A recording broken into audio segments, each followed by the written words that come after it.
Oke, Assalamualaikum warahmatullahi wabarakatuh. Baik, malam hari ini pertemuan kita ketujuh, masih di materi pengulangan, namun kita akan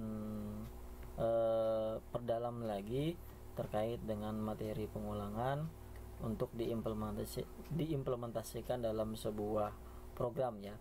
Tepatnya program ini mungkin sudah dibuat oleh kalian ya sebagai tugas di pertemuan kita sebelumnya, yaitu membuat program kasir. Nah, pada program kasir yang pernah kalian buat ya, nah tampilannya seperti ini. Minggu lalu kalian sudah buat program kasir di mana kondisinya adalah ketika nama barang ditambahkan, terus harganya akan muncul, kemudian quantity ordernya, kemudian klik tambah, maka akan muncul di data grid ya. Jadi untuk program kasirnya sampai di situ saja. Nah, untuk selanjutnya karena kita sudah mempelajari materi pengulangan, maka kali ini saya akan menambahkan fungsi-fungsi di mana ketika data ditambahkan ke data grid view maka akan berpengaruh terhadap total bayar. Jadi saya jelaskan akan berpengaruh terhadap total bayar dulu ya. Jadi ketika diklik tambah, maka dia akan muncul di data grid view, maka masuk total bayar. Nah, total bayar itu adalah isi dari total pada kolom pada kolom 3 di sini. Jadi kalau misalkan di PB ya, untuk kalian pahami, jadi kalau menghitung kolom itu jangan 1, 2, 3, 4. Jadi bukan seperti tapi dari 0, 0, 1, 2, 3, maka total ini ada di kolom 3 seperti itu. Jadi jangan sampai salah untuk menentukan jumlah kolom yang ada pada data grid seperti itu. Oke, baik, saya akan running programnya ya. Ini sudah saya buat, nanti kalian bisa lanjutkan atau misalkan kalian bisa ikuti ya program yang sudah saya buat, apakah bisa sesuai dengan apa yang disampaikan di malam ini. Contohnya harddisk 750.000 jumlah 2, ketika diklik tambah maka akan muncul di sini di data grid ya. Kemarin itu baru sampai muncul ke data grid. Nah, ada tambahan, ketika ini ditambahkan di kolom data grid, ini akan muncul juga di total bayar ya. Jadi abaikan dulu yang ada di bawah ya. Jadi saya akan menjelaskan satu persatu fungsi untuk menampilkan ke kolom atau ke kotak total bayar. Nah, saya tambahkan lagi barang yang lain, misalkan mouse harganya 75.000, belinya 5, ketika ditambahkan maka akan muncul 1.875.000. Kemudian ditambahkan mainboard, kita beli 2, tambahkan. Nah, ini berarti ada 3 data yang sudah dimasukkan. Nah, 3 data ini totalnya adalah 1.500.000 ditambah 375.000 ditambah 2 juta, berarti jumlah totalnya 3.875.000. Nah, tugas kita bagaimana cara menampilkan 3.875.000. Nah, jadi 3.875.000 itu adalah penjumlahan atau grand total dari kolom total. Nah, untuk menampilkan data ini kita butuh pengulangan. Makanya ketika di program kasir yang awal saya belum menampilkan untuk total bayar karena saya juga belum menyampaikan untuk materi pengulangan. Nah, karena minggu lalu sudah masuk ke materi pengulangan, nah kali ini saya akan melanjutkan di program kasir sederhana terkait dengan menampilkan di total bayar dengan menggunakan fungsi pengulangan. Oke, jadi abaikan dulu, ingat ya, abaikan dulu yang ada di bawah diskon dan net. kita fokus ke total bayar. Oke. Saya perlihatkan. Jadi tadi ya, ketika diklik tambah eventnya jangan lupa ya, selalu untuk pemrograman PB ya, pemrograman manapun kalian ingat adalah event. Jadi event itu adalah dimana output itu akan tampil pada saat sebelumnya dilakukan apa. Jadi event itu adalah trigger untuk menampilkan output ya. Outputnya apa saja. Nah, dalam hal ini outputnya kita mau menampilkan di menampilkan di kotak total bayar. Nah, jadi ketika klik tambah, maka saya double klik aja di tambah. Nah, ketika klik tambah, ini akan muncul kode yang sudah kalian juga pernah kerjakan ya. Jadi ini juga ada kondisi. Yang pertama adalah kondisi jika barang, kuantiti, dan harga kosong, maka dia akan menampilkan pesan kesalahan. Namun jika ini terpenuhi, maka akan melanjutkan perintah yang lain ya, perintah untuk operasional, dimana kuantiti harga itu nilainya diisi dari kotak kuantiti harga. Kemudian total adalah operasi dari kuantiti dikali harga. Nah, untuk yang bawah ini untuk menampilkan ke data grid ya. Jadi DGV row adds berarti menambahkan satu baris di data grid view. Nah, ini adalah headernya. Terus kemudian tentukan sesuai dengan kolom yang sudah dibuat.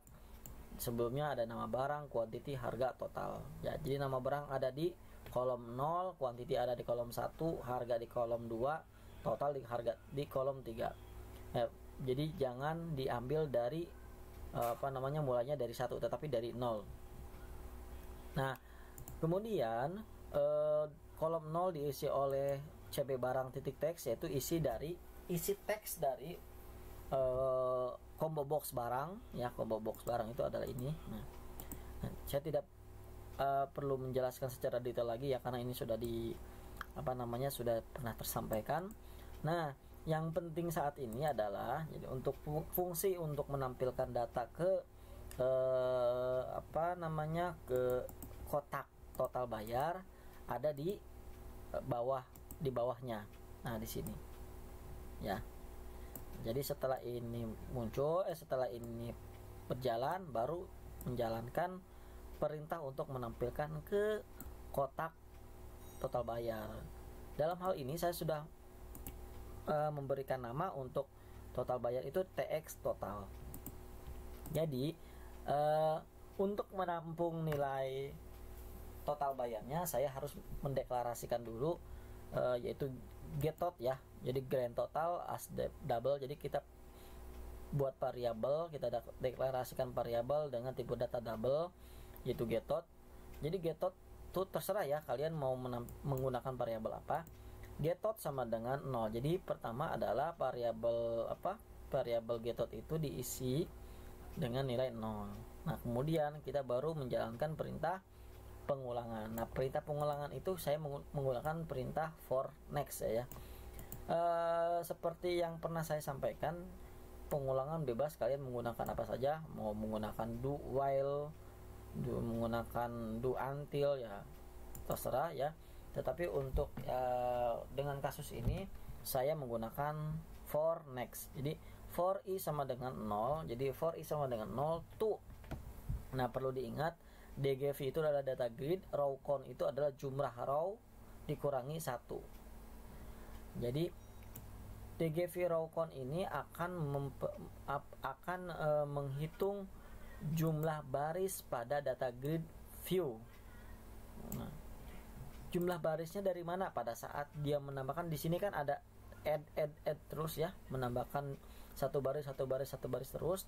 Nah, pada saat bersamaan atau pada saat setelah melakukan perintah di atas, si program akan menjalankan perintah looping dengan mengecek jumlah baris yang ada pada data grid view. Nah, ini jumlah barisnya akan berubah terus ya, sesuai dengan kondisi jumlah baris yang ada pada data grid. For i sama dengan 0 to DGV row min 1. GetTot sama dengan, nah Tadi kan getOut sudah diberikan nilai 0. Nah, ini getOut sama dengan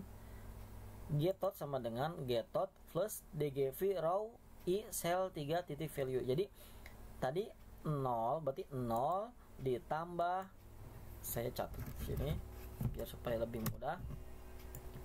Jadi getOut sama dengan getOut plus, nah di sini data grid view ya.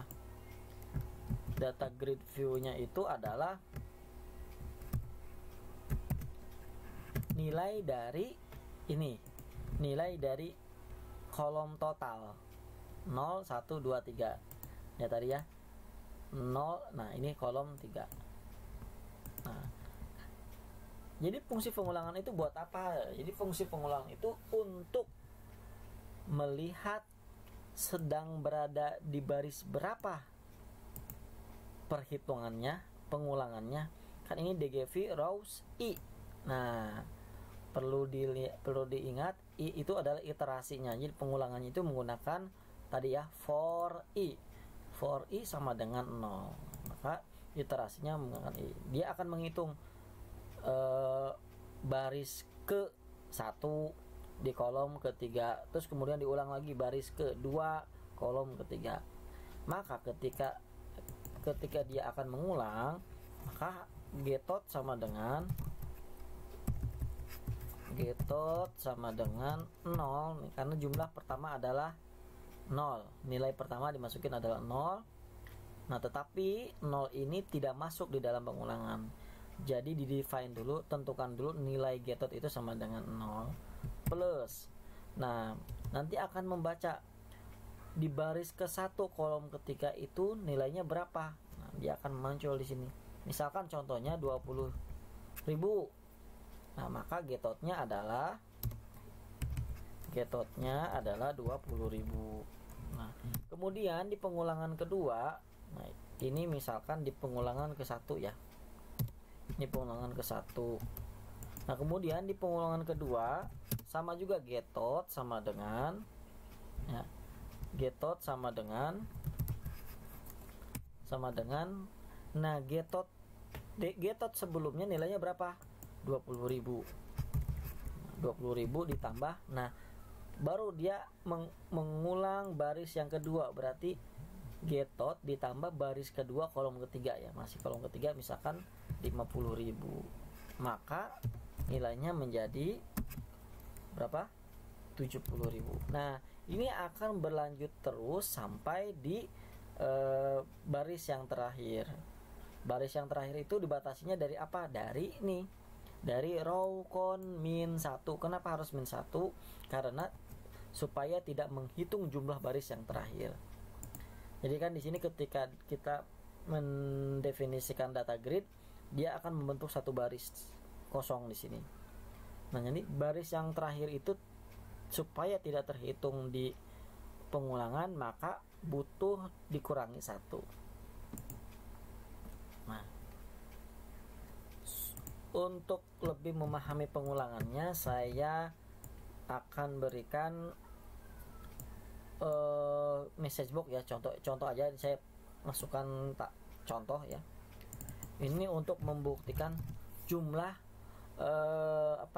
jumlah row count. Nah, jadi row count. Jadi row count itu saya masukkan message box terus dgp row count. Nah, kita pakai row count dulu, message box dgp row count. Kita jalankan, pengen tahu jumlah barisnya ada berapa. Ini 2 tambah terus tambah. Nah, ini kan jumlah barisnya ada 4 ya. Nah, bener nggak ada jumlahnya, ada barisnya ada 4. Nah, dia jumlah barisnya ada 5 ya. Row count-nya jumlah barisnya 5, padahal baris di sini cuma ada 4. Nah, maka dari itu butuh supaya barisnya hanya kebaca 4 baris, maka pakai min 1. Aktualnya di sini sebenarnya ada 5 baris, memang 1 2 3 4 5.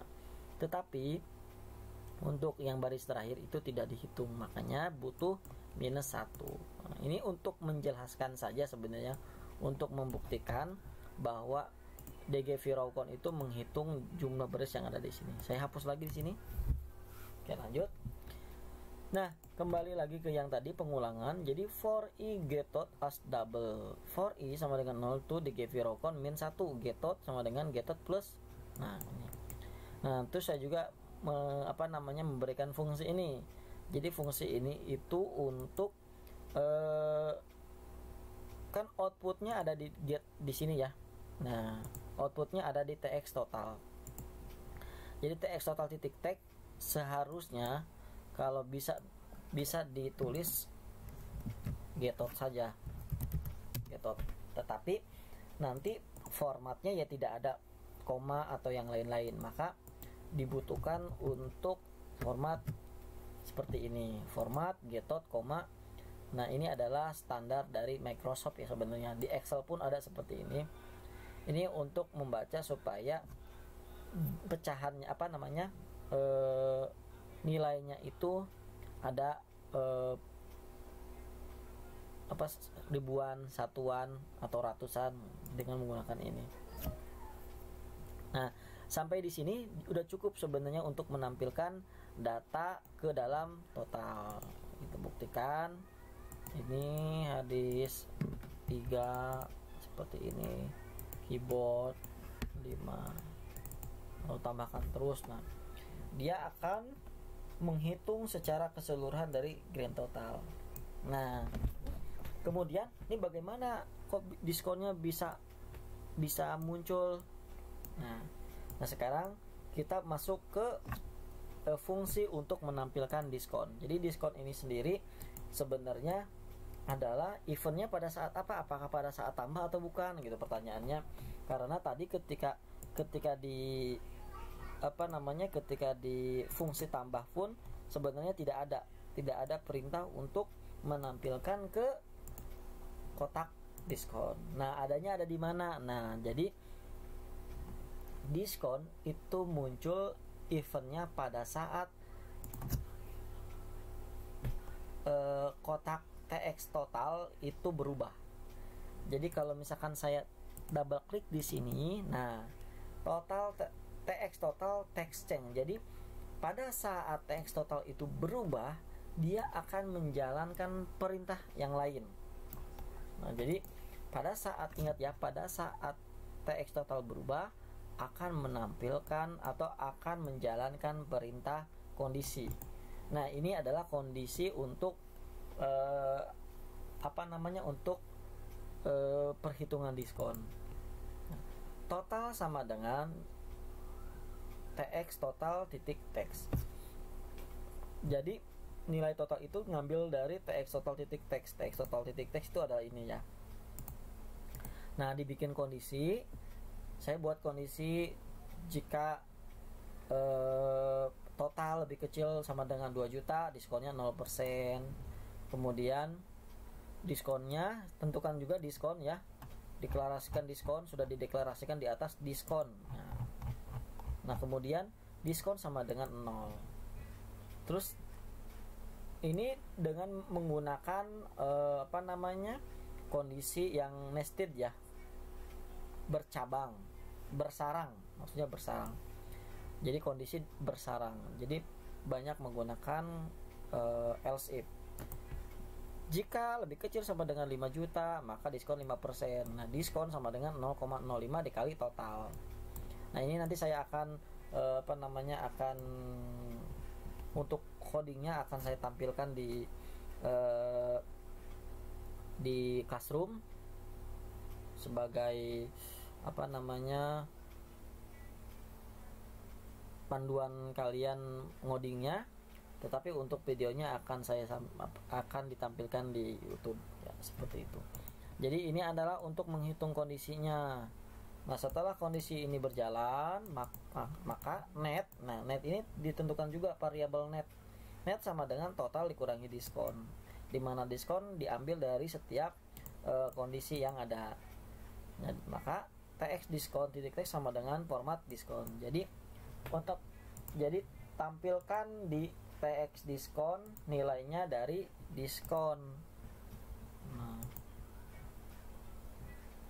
Nah, kemudian txnet.text.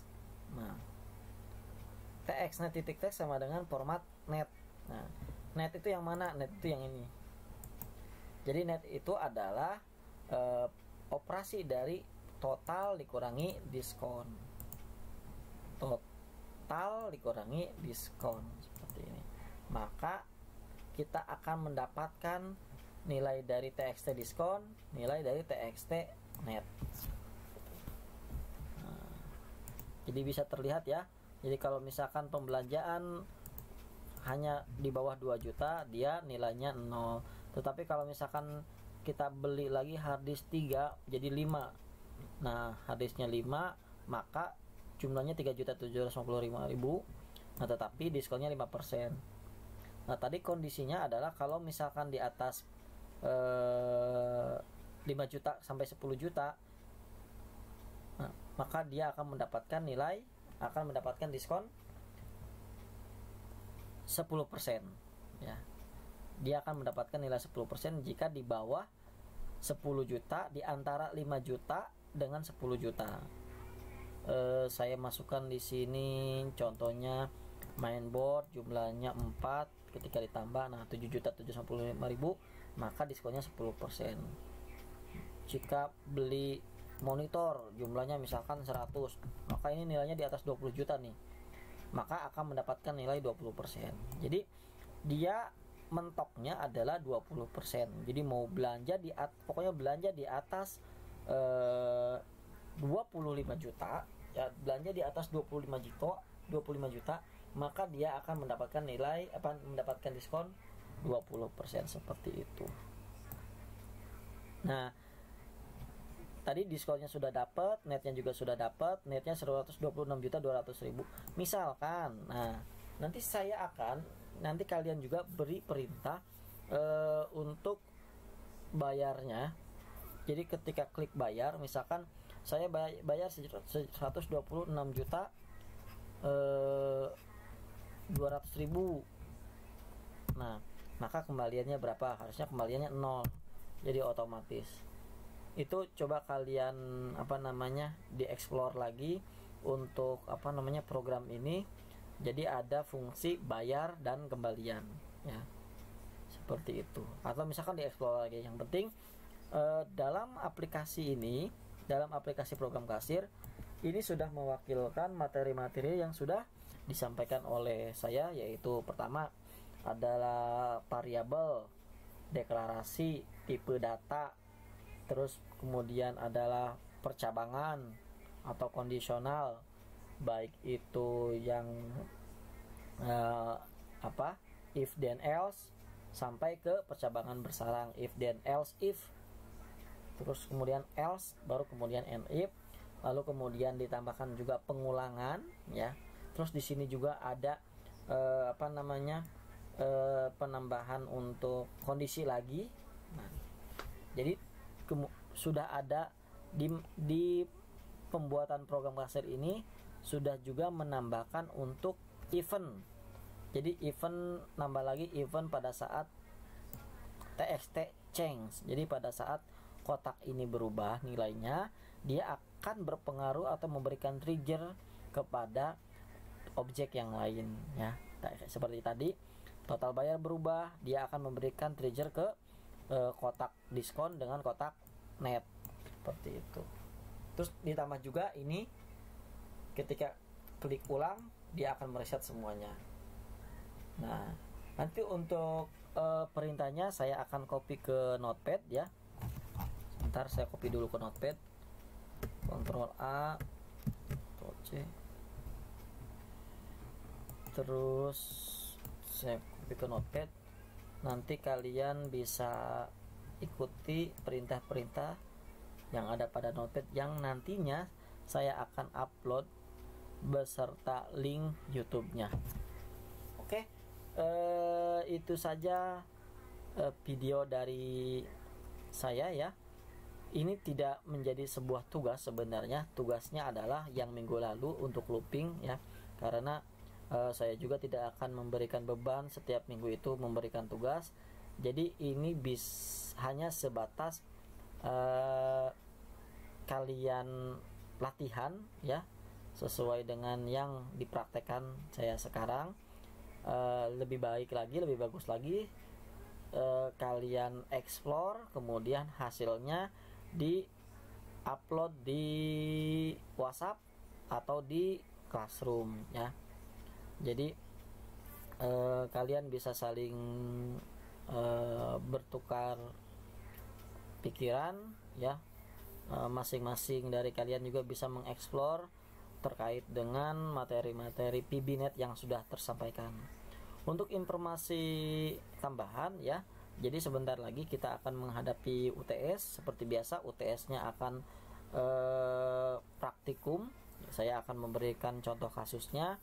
Mungkin contoh kasusnya akan sama dengan yang program kasir, tetapi dengan bidang yang berbeda, misalkan perkuliahan, sekolah, dan yang lain-lain, tetapi tidak akan jauh berbeda dengan yang pernah saya sampaikan. Oke, baik, mungkin itu saja yang hari ini bisa saya sampaikan. Kurang lebihnya mohon maaf. Saya akhiri. Wassalamualaikum warahmatullahi wabarakatuh. Selamat malam, selamat menjalankan latihan. Terima kasih.